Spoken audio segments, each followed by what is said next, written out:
মুসলমান কবরস্থানে গিয়ে দাদু দাদির গল্প চলবে, বিহাই বিহাইনের গল্প চলবে, আপনার গার্লফ্রেন্ডের গল্প কবরস্থানে চলবে।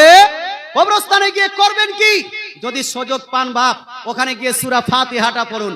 যদি সুযোগ পান ওখানে গিয়ে পুরো সূরা কাউসার পড়ুন, সূরা ইখলাস পড়ুন, সূরা আপনার কি বলছে ফালাক পড়ুন, সূরা নাস পড়ুন, সূরা ফাতিহা পড়ুন, তাসবিহ তাহলিল পাঠ করুন, দরুদ ও সালাম পাঠ করুন।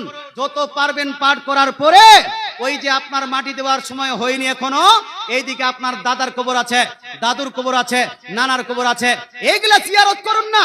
ওখানে গিয়ে গল্প কেন? শুনুন, কোন কবরস্থানে গিয়ে বিহাইনের গল্প চলবে না। কবরস্থানে গিয়ে পরিবারের গল্প চলবে না। কবরস্থানে গিয়ে দাদা দাদির গল্প চলবে না। কবরস্থানে গিয়ে মারামারি করা যাবে না। কবরস্থানে গিয়ে ঝামেলা করা যাবে না।